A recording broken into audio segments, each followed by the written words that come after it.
많은 분들이 제가 29살에 1억 원을 모았을 때 뭐 펀드, 주식 뭐 이런 거를 해서 불렸나라고 생각하시겠지만 저는 순수하게 저축만 하신 거예요? 오로지 저축만으로 돈을 모았죠.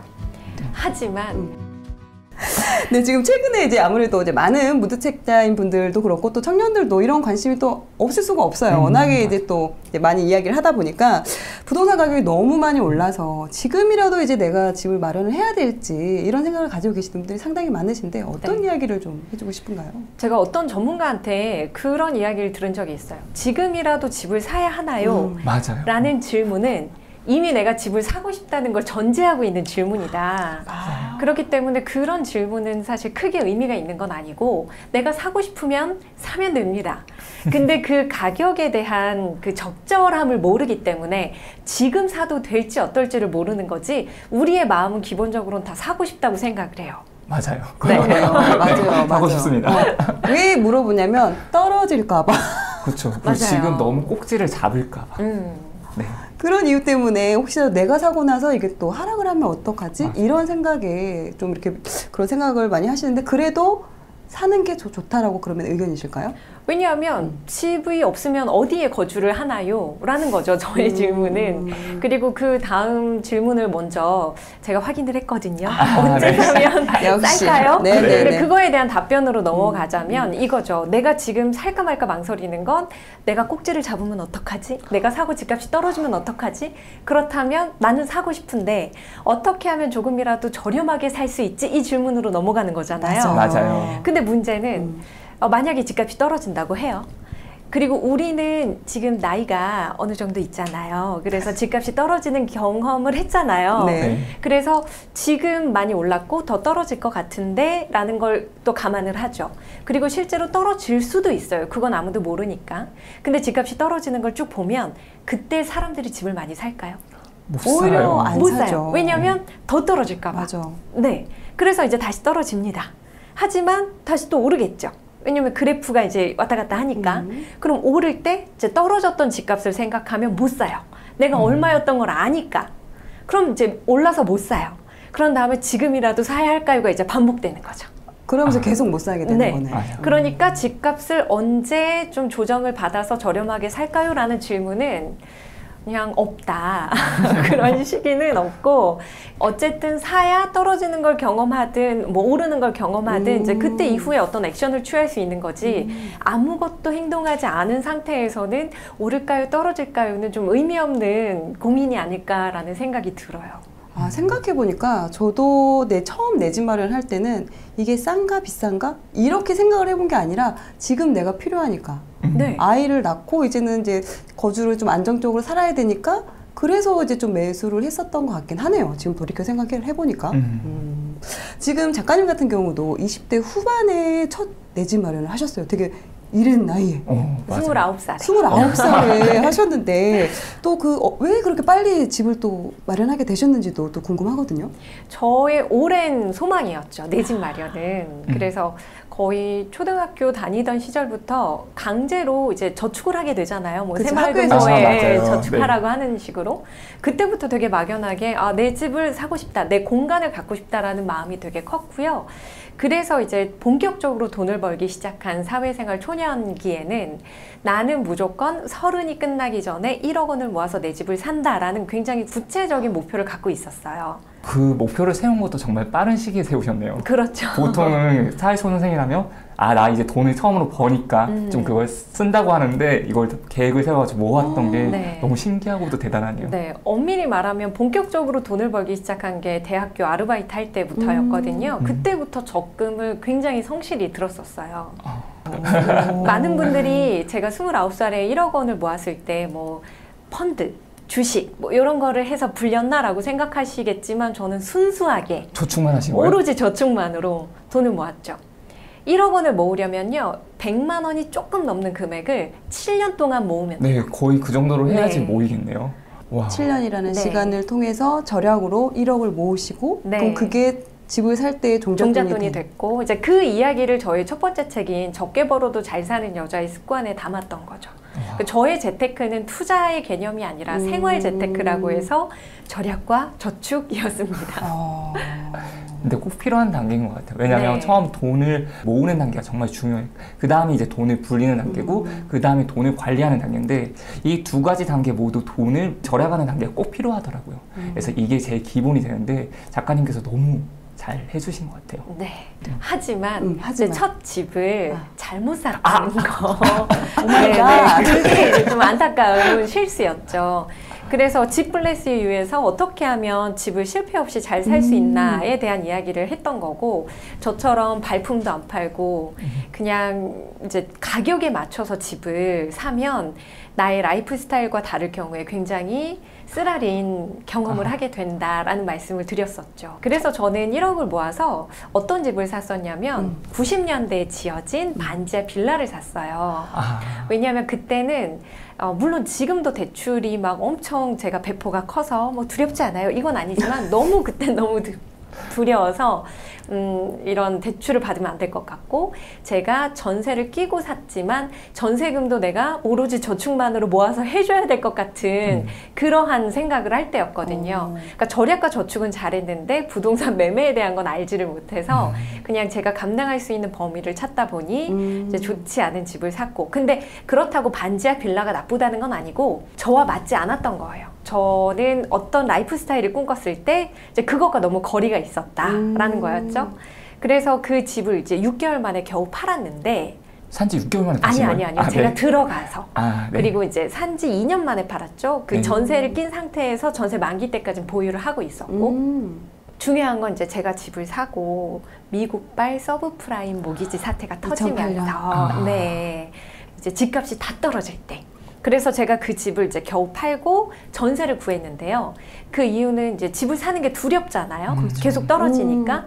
근데 전세를 구하려면 다들 저처럼 집을 사고 싶어 하지 않으니까 하루가 다르게 전세가 오르죠. 오히려. 하루 자고 나면 1,000만 원씩 올라 있죠. 근데 그때 몰랐어요. 이렇게 전세가가 오르면 이제 나중에 그 반동으로 집값이 오른다는 걸. 근데 이런 것들을 다 저는 부동산 흐름과 반대 방향을 타면서 배운 거죠. 실전으로 배우셨네요. 네네, 안 좋은 케이스를. 근데 그럼에도 좋았던 건 이렇게 집을 매매한 경험 덕분에 나는 진짜 어른이 됐구나. 내 거주지를 내가 결정할 수 있는 어른이 됐구나 라는 생각으로 집을 사고 파는 과정이 저는 돈을 쓰는 끝판왕이라는 생각이 들었었거든요. 어른에 입문하는. 진짜 규모가 크니까. 네, 그러다 보니까 실패했고 뭔가 이제 좋지 않은 경험을 했지만 다음에 또 할 수 있다는 그런 만만한 느낌은 받았던 것 같기는 해요. 처음 내 집 마련이라 꿈이라고 하셔서 처음에 아파트를 사셨을까 했는데, 그러게 또 금액적으로 이렇게 대출이나 이런 부분이 또 이제 두려움이 있으니까 쉽지가 않은데, 반지하를 살긴 했지만 그걸 이제 또 매도하면서 되게 많은 부분을 또 많이 느끼셨던 경험을 얻었다. 경험을 충분히 쌓았다. 그 경험으로 말미암아 그 다음부터는 훨씬 더 좋은 집을 사셨을 것 같은데. 네, 그러면 좋았겠지만. 그것도 아니요. 그 이후의 이야기는 또 어떻게 되나요? 그러면 좋았겠지만 두 번째 집도 무참히 이제 실패를 했죠. 두 번째 집도요? 네, 두 번째 집은 경기도 저 외곽에 있는 아파트를 분양을 받았는데 정말 전국의 모든 집값이 오를 때 그 집만 오르지 않더라고요. 저는 이제 집이 첫째도 교통, 둘째도 교통이라는 걸 또 몰랐어요. 전세로 들어갔다고 하지 않았습니까? 빌라를 팔고 이제 전세로 들어간 기간 끝나고 이제 만기 채우고 간 이제 아파트였고, 거기서 7년을 거주했는데, 제가 그 경기도 쫙 외곽에 들어간 이유는 회사를 그만두고 이제 프리랜서로 살면서 그때 1년 동안 세계 여행도 갔다 오고 삶의 여러 디자인을 할 때였어요. 그러다 보니 날마다 출퇴근할 게 아니고 한적한 데서 사는 것도 난 나쁘지 않을 것 같아 라고 생각을 했죠. 그래서 처음 몇 년은 좋았어요. 근데 5년을 살고 나서 이제 본격적으로 프리랜서로 이제 활동을 좀 정착할 때쯤 너무 강남에 왔다 갔다 할 일이 많아지면서 편도로 3시간이 걸리는 걸 한 2번 경험한 뒤로 이건 아니다.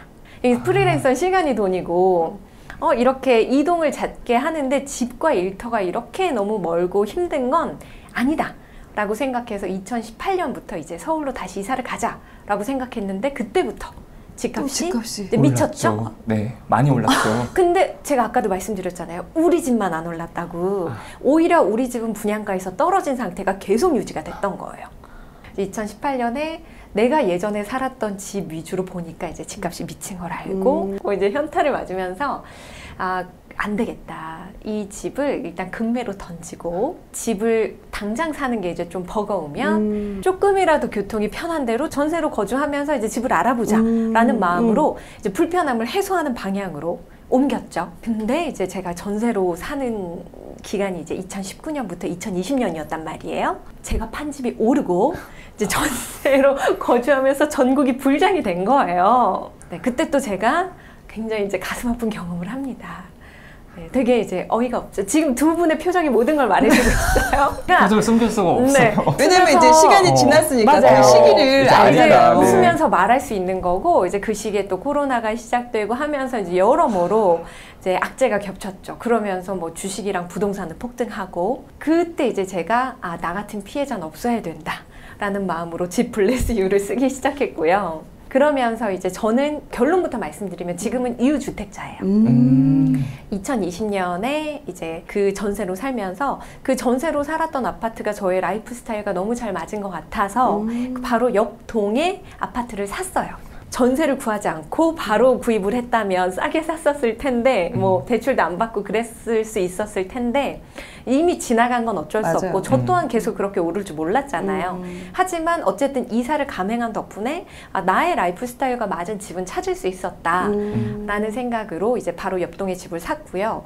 물론 제가 알았던 집값보다 더 비싸게 이제 대출도 받아가면서 샀지만 그럼에도 이제 좋았던 건 그 생각의 전환을 할 수 있었던 거예요. 이거죠. 예전에는 대출 무서워. 내 돈에 맞는 것만 찾을 거야 라고 했다면 이제는 대출이 무서운 게 아니라 대출을 못 받는 게 무서운 거구나. 맞아요. 네. 요새는. 그래서 대출이 나오는 이 상황을 되게 좋게 생각해야 되는구나 라는 생각이 전환을 할 수 있었고 지금은 좀 비싸게 샀지만 제가 그걸 감행할 수 있었던 이유는 예전의 가격을 생각한 게 아니고 여기서 떨어지면 어떡하지 라는 고민을 한 게 아니고 나는 이 집 마음에 들어. 집값 떨어져도 상관없어. 그냥 난 이 집에서 계속 사는 게 좋아 라는 확신대로 움직일 수 있었다는 거였거든요. 그래서 되게 많은 분들이 내 집을 마련할 때 집값의 영향을 많이 받으시는데 네네. 그거보다 더 중요한 건 우리는 지금 목적이 실거주 목적의 집을 찾는 거잖아요. 내 집 마련하는 거죠. 네. 그러면은 나와 맞는 집을 찾는 게 중요하고 나와 맞는 집이라면은 집값이 떨어지던 오르던 상관이 없다는 확신을 가질 수 있다는 거죠. 그래서 그 경험을 한 게 이제 저희 세 번째 집이었고요. 그 덕분에 이제 지금은 만족하면서 살고 있어요. 근데 많은 분들이 작가님처럼 못하는 게 예전 가격을 알고 있다 보니까 얘가 3억이었는데 예를 들어서 5억이 됐어요. 이 2억이란 돈을 많이 더 주고 사게 되면 내가 손해보는 느낌이 드는 거예요. 근데 다 올랐잖아요. 맞아요. 그 정도가. 맞아요. 그러면 받아들여야죠. 네. 또 부동산 전문가 중에 어떤 분이 그런 얘기를 하시더라고요. 우리가 거래하는 것 중에 제일 비싼 건 집이다. 조선시대에도 제일 비쌌던 건 집이다. 맞아. 근데 지금 그 집이 비싸다고 난 못 사 하면 계속 못 산다. 그냥 기본적으로 집값은 비싸다는 걸 인정해야 된다. 근데 그 비싸다는 걸 인정하고 그 안에서도 내가 감당할 수 있는 자본금과 대출금을 조합해서 그 안에서 나와 가장 맞는 집을 골랐을 때 살 수 있는 거죠. 근데 저는 이제 그 3박자를 그나마 결정할 수 있었던 게 앞에 두 번의 실패가 나를 움직이게 한 게 아닌가라는 생각이 들어요. 실제로 맞아요. 이렇게 내가 내 집 마련을 하고 나서 라이프 스타일에 딱 맞는 집이잖아요. 그 집을 가지고 있으면 하락장도 분명히 있을 수가 있겠죠. 근데 장기간을 두고 보면 결국엔 내가 샀던 가격보다는 올라가 있을 가능성이 더 높거든요. 내 집 마련하는 건 도움이 충분히 될 거라고 생각이 됩니다. 근데 저는 집값이 올라도 그렇게 좋지가 않고 떨어져도 상관이 없는 게 그 집을 팔고 어딜 옮길 계획 지금 당장은 없기 때문에 이게 올라도 다 같이 오르고 떨어져도 다 같이 떨어지기 때문에 괜찮다라는 생각이 드는 거죠. 그래서 어쨌든 다음에 이동하기 전까지는 내가 만족하면서 살 수 있기 때문에 좋다라는 거였고요.